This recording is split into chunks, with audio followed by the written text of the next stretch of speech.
Welcome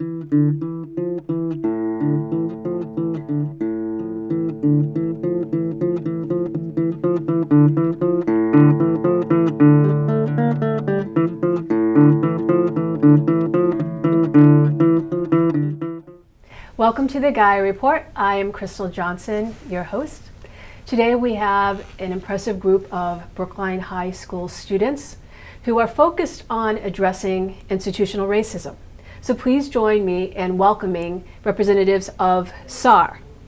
And I'm going to highlight that we have Ben Haber and we have Vishni Samaravera. So welcome to the Gaia Report, you two and everybody.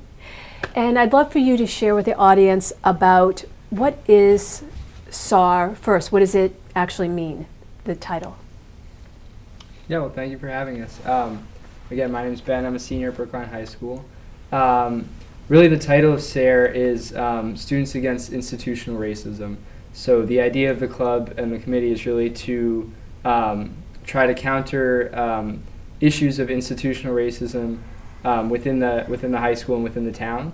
And the student aspect is that it is a student-led group that me and Vishni founded, and the point of it was to be really just student voices countering institutional racism, and without teacher or parent voices as well. That's wonderful. Now, it's my understanding, well, we will get to what has led you up to developing it.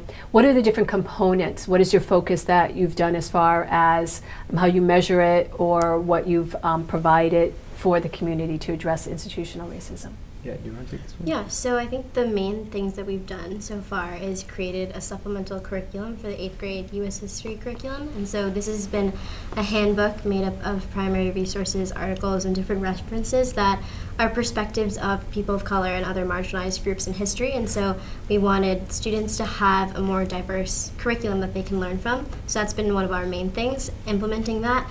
And then our other big project has been called Bridge to SAIR. And so this is a mentorship program of students in SAIR who are high school students talking to 6th to 8th grade students about race and racism, how it impacts them in middle school and how it'll be in high school, and different strategies for finding their voice in social justice activism. As I had mentioned to you when I first met you out there, that there are a lot of adults and social impact organizations that haven't even advanced on scopes that you guys have successfully implemented. So I need to congratulate you and really say, like, beyond well done for all the work that you've done. And so just go back to what you said. I mean, it's quite profound regarding a supplemental history curriculum for 8th graders that, you know, represent the people of color or other marginalized groups' perspectives. I mean, that is extremely important and provides a voice that's so not there. And even though people at home may provide that, I really want to commend you. So can you tell me what that includes? How long did it take you to do it? What was everybody's involvement? Because that is an incredible, successful story. And I'm so glad that you have it, because my son will be learning from that. So please tell me what you can about the curriculum and the status. Yeah, so it took about an entire school year to make. I can imagine. First of all, thinking of what we wanted. This was our first project of SAIR, so thought big. That's yeah. so great. What we thought is that the curriculum you learn from is like what you bring to the high school, what you take into life, the education that you're going to learn from. So we wanted to change it to make people feel like they saw themselves more in the curriculum. Oh, that's great. And so how we did it was that the Brookline students used the Massachusetts State Curriculum for American History in 8th grade. So they didn't have like a specific curriculum that they used in Brookline schools, because it differed per public school. Okay. But what we did was we went through the entire American history curriculum for 8th grade, and we divided each part among SAIR members, and we'd spend every week going home, dividing it, researching, finding new articles and primary sources, and coming up with discussion questions that would spark discussion in classes, so that students would be able to have these difficult conversations, not just about the history, but also connecting it to today and how it impacts their lives. Nice. Now, can you give me some examples of when you divided it up? Like, how did you divide it up? What were the 4 segments? Yeah, so the really it was about, we kind of had like a template for each curriculum, right? And we had the kind of introductory topic, which is we just pulled straight from the Massachusetts State Curriculum Handbook. Okay. And basically we took that topic and we said, okay, this is how we're learning it now, right? So, for example, slavery, right? Yes. We learn from a very westernized perspective. And so what we wanted to do is we said, all right, so we have this topic of slavery. How can we include voices of actual slaves or people that had been part of the conflict, right, and add them into the curriculum? And so each person would kind of take one topic and go home for the week and research it and be like, okay, so what primary sources do we have of maybe accounts of slaves themselves, right, or stuff like that, and we'd write up kind of a full either the source itself, like the actual text of the source, right, or just kind of a summary of it. Wow. And then we'd include links obviously and cite it, and then we'd have questions that referred to that source and asked students in the class to really reflect on what it brought to the topic. And so that was really the goal of like bringing in those other perspectives. And then the actual curriculum itself, we finished the handbook with, as Vishnu said, in about a year. That's great. But then it took much longer to actually get it implemented into the schools and sent out to teachers. Right. And that was after the whole editing process, after everything was completely done. And I mean, do you want to know why? No, definitely. I do want to know. Vishnu knows more about specifically that. Yes, I want to find out what the other components too within the curriculum. I can imagine that it would cover slavery, maybe perhaps Native American. What were the other aspects that you also provide a supplement for? Oh, specifically, honestly, we went through every single part, and even if it wasn't a topic like slavery, which was right, explicitly about people of color, yes, we would find stories right, of like when the Pilgrims came. You don't yes, really learn about Native Americans true, from their perspective. You know true, that they're there and you learn about the conflict, but you don't hear the stories from their side of you. Or right, also when you talk about Thanksgiving, students walk away with the idea that Native Americans today still celebrate Thanksgiving and right, love it, which is not the reality. There's a protest in right, Plymouth every year. So having resources about today so students can learn how the contrast from that's something else we've used. Different writers and poets who were people of color throughout American history, right, who weren't super famous, but right, their stories were very important still to learn. We found them. Does anyone have any others? Sure. I really what struck me about the whole process of writing the handbook is that oftentimes in the middle school American world history right, curriculums, you begin to see a narrative that is so concentrated with white men, usually white men, being examples of intellectuality and power. yes, And I feel like in my middle school experience, that meant that I began to associate white males with intellectuality and power, and kind of adding a different narrative in there, gives people of color that aspect, which sometimes is lost in the middle school curriculum. So it's true psychologically how the current educational program is. It really does play a role in so much of the social dynamics that we have now. And so it's really important to bring the voices forward and that relationship and to clarify and to offer another perspective. And what is your name? Oh, my name's Lucas. Great. Alejandro Ramburu. Yes, thank you. Thank you. So you were also stating that you developed a comprehensive curriculum. It took about a year. And then after that, it wasn't complete and then ready just to be accepted. What were the steps, what were the challenges or the barriers regarding where it is now? Yeah, so I know Vishnu can definitely answer Okay. it better. Yeah. Well, basically, we finished completely end of sophomore year. That's so great. So we took the summer off. We obviously didn't really work on Yes. it fully, but the beginning of junior year, September, we scheduled a meeting with a bunch of administration who looks over curriculum in the history department for middle Okay. schools, as Okay. well as having some staff from BHS who supported our curriculum Okay. present there. Oh, that's great. And we presented like what we've been doing, everything. We showed the curriculum, had examples. It was all there. And they were super on board and super excited. So we were like, oh, this is going to be a super easy process. Right. It's just going to be implemented. It took a very long time. Okay, why? Because the first step was that they just don't answer emails. So we just have to send so many emails And to be try resilient. and schedule. That's so great. To try and schedule meetings. And it came to the point where we just didn't get any response for a long time. And we had this whole revision Right. process where we revised everything. We went through Right. it with the feedback that they gave us, Okay. added some things in, took some things out. And at that stage, there still wasn't a response back. Yeah, no. And again, and just to clarify, was that with, what party was that? Superintendent, school committee, just administration of history teachers? the or head of the history departments who Okay. coordinate curriculum. for the town of Brookline? Yeah. Yeah. Okay. It's the Curriculum K to coordinators, 8 yeah. Okay. coordinators. Okay. So there was just no response, and we kept working on it. But then it came to a point where there wasn't really anything more that we had to do, so we Right. started doing new things. But Okay. we kept emailing, and then it took sending. A teacher at BHS told me to send a really passive-aggressive email. Right, and, that's true. I got a response in an hour after like 5 months. Oh, that's so great.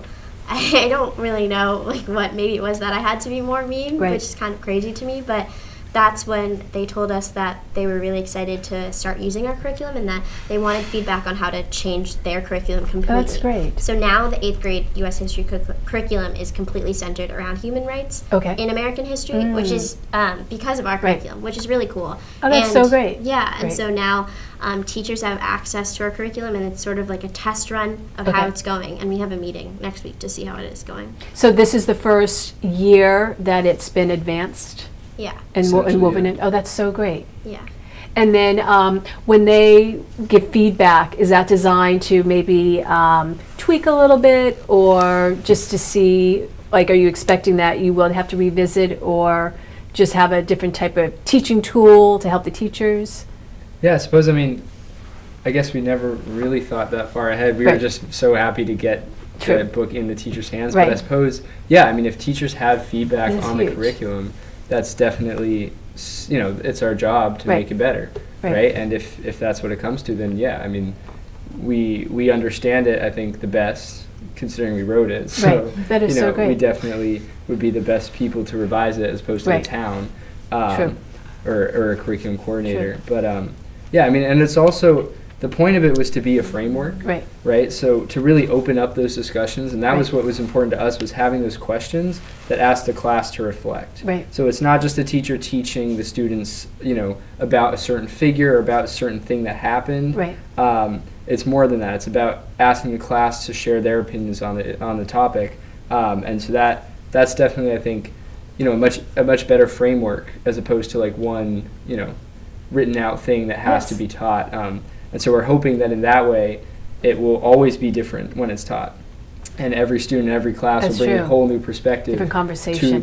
to the curriculum, exactly, and to the conversation.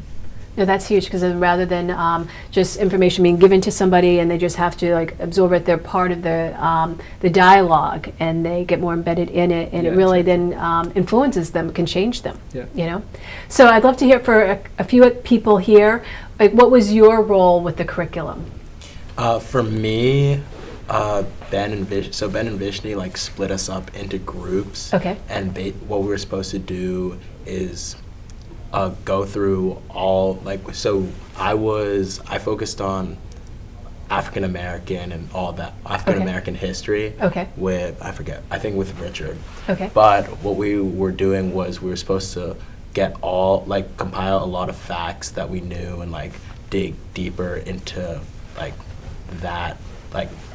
into the stuff that most people didn't know was happening in African American history, and then document it basically. Can you give an example? An example. Let me think.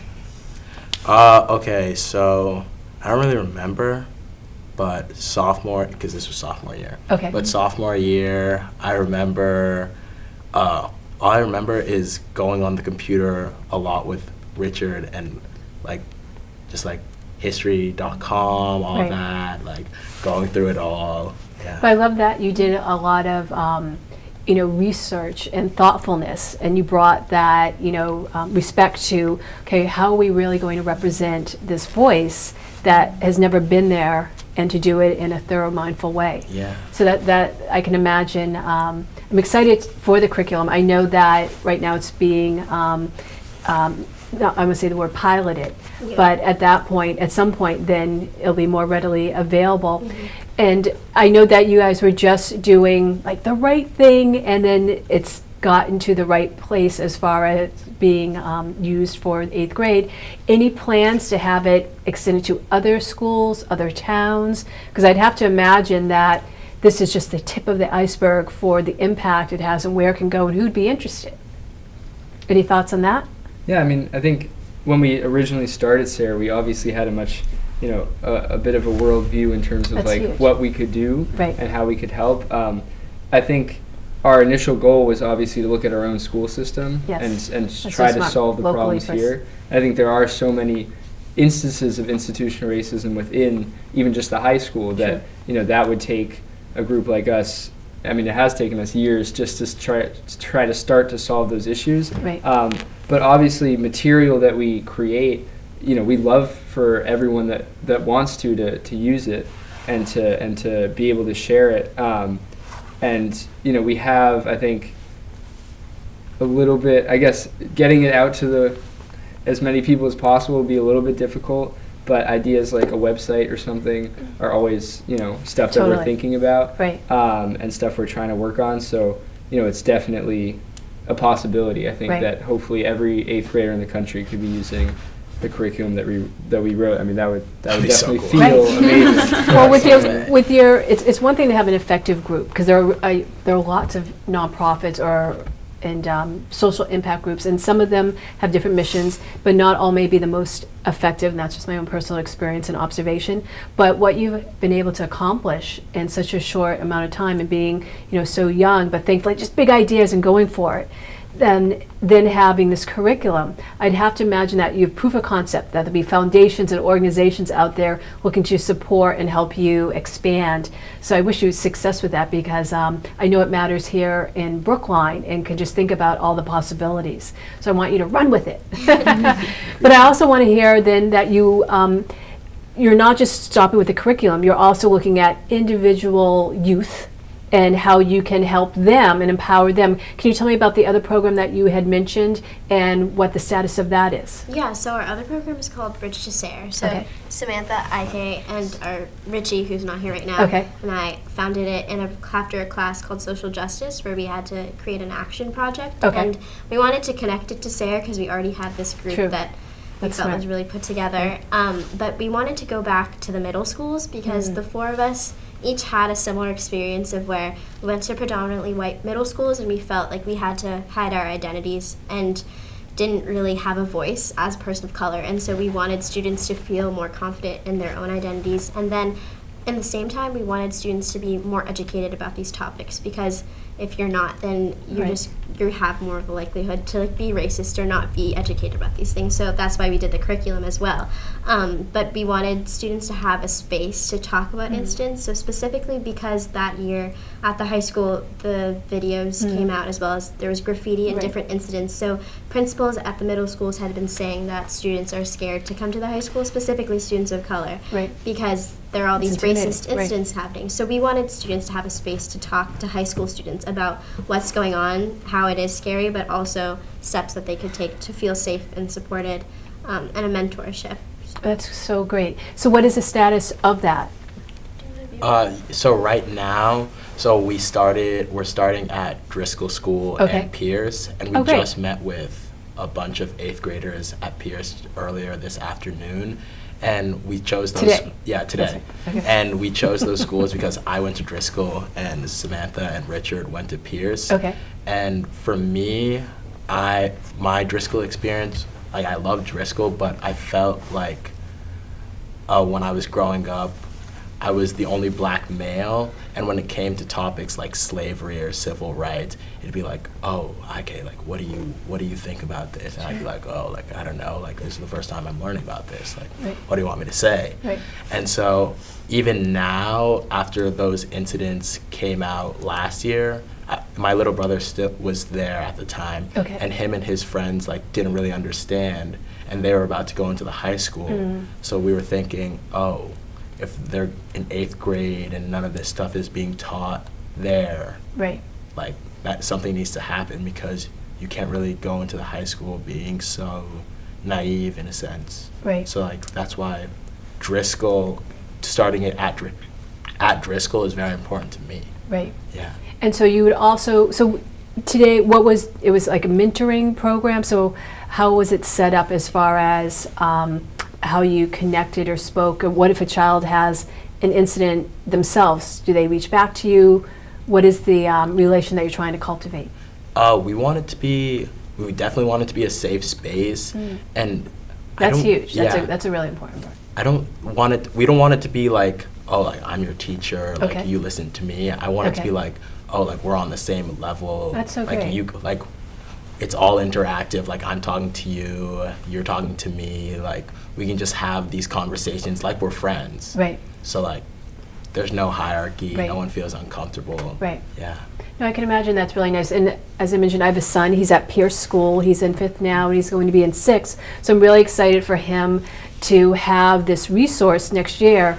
At his school, there is, unconscious bias, racial bias that happens. He's been had 2 incidents has happened, and he's been very vocal about it to empower himself and to help other kids. And he actually helped a classmate, regarding a situation that she had noted. So I can imagine that for kids in the 6th and 8th grade who observe or they witness, different situations, then to have someone to be in a safe space who's older, it's still somewhat, someone that they connect with and have a conversation.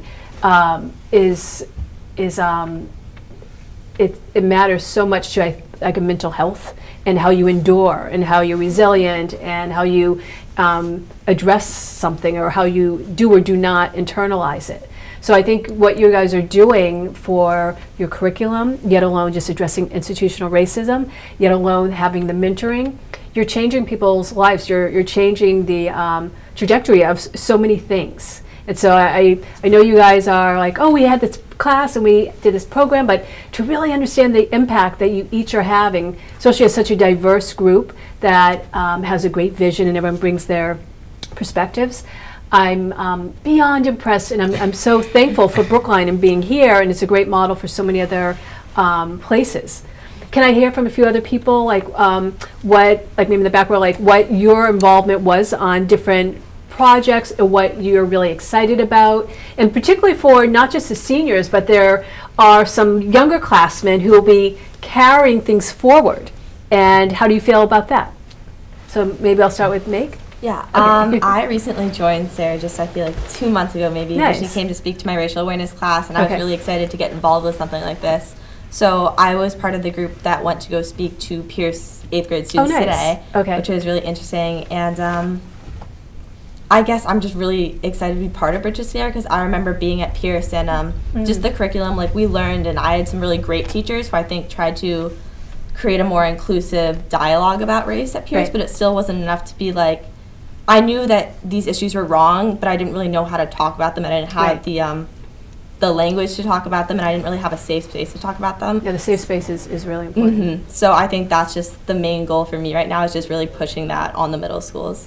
I can imagine, because from my experience at Pierce and talking with other parents who've had kids that have gone through different like unconscious or racial bias situations, for the health of the child and the conversation, and who cultivates a safe space for them. And it's great that the administration that wants to provide that, and parents, but ultimately to have a relative like a peer group, even like an older peer group, is something that is really smart.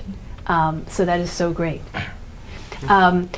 How about you? What is your experience with all of the group, and what's a focus that you're excited about to carry on? Because you're a junior, correct? Junior. Okay. So I don't know. I joined. I kind of had a similar experience to Meg. I joined SAIR at the end of last year, after taking racial awareness as a sophomore, and I also went to Pierce. Oh, no. Yeah. And I felt that I saw that there wasn't. I hadn't had a lot of discussions about anything kind of relating to this racism at all at Pierce, really. And then even the beginning of the high school, right, in freshman year, didn't see any of that. Okay. So Vishni at the end of racial awareness, came to talk to our class, and I wanted to take that opportunity to try and do something. That's huge. I think we're out of time shortly. As I said before, I really commend you all about the social impact work that you're doing, whether you're focused on it or not, that you came from experiences and took classes that woke you to saying, you know, I want to be a change agent. And that's what you guys have done, and you're influencing so much more than you're maybe aware of. And I'm so proud to be in Brookline and so proud to have met all of you. I'm really excited for all the work that you guys continue to do collectively and yet individually, because it shows an integrity and a character that regardless of what you guys do in your life and your career, that you guys will shine. And it's so rare to actually see, unfortunately, and you're such great models. And so I wish you all success, and I look forward to where the curriculum expands to, and the mentoring and the impact on all the youth that you're touching. So on behalf of Mother Nature, I have to say thank you so much for all the work that you do, and I wish you great happiness and health. And on behalf of all the viewers, we appreciate all that you're doing, and thank you. Thank you. Thank you. Thank you. Thank